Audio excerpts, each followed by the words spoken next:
Pathways provide step-by-step guidelines to walk you through specific workflow scenarios. Each pathway contains links that take you to individual steps in the workflow process. Pathways are not mandatory. You can exit a pathway at any stage of your investigation. You can access pathways from the Encase homepage or application toolbar. If you exit the pathway, or your workflow navigates you away from the pathway, you can always return to the pathway from one of these two access points.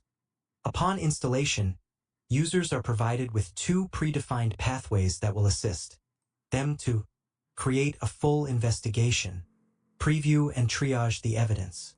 Users can further customize these two pathways and create more custom pathways that can be shared with other users. Full investigation pathway helps you create a full investigation within a case. Getting started. To get started with a full investigation, the pathway suggests 5 steps. Create a case. Add evidence. Audit your drive space. Determine the time zone of your evidence. Apply a hash library to your case. To get started with a full investigation. 1. On the Encase application toolbar, click Pathways, Full Investigation. The full investigation page is displayed. 2. You can follow the steps for the case you have open, or you can start a new case by clicking Create a New Case. 3. Once you create a case, the next step is to add evidence to it. Back on the full investigation page, click Add Evidence to your case. The Add Evidence page is displayed. 4.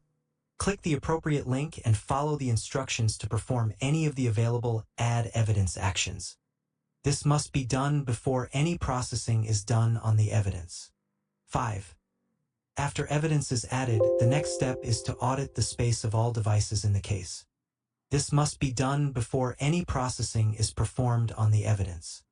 This process builds a summary table in the Bookmarks tab showing the space used for all devices in the case.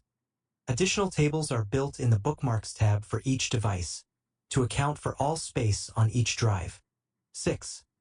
Now that your drive space is audited, the pathway leads you towards setting a time zone for your evidence. This step parses the system registry hive to determine the current control set, and then parses the current control set to retrieve the time zone information for each of the selected evidence files. To preserve the forensic accuracy of the data, this must be done before any processing is done on the evidence.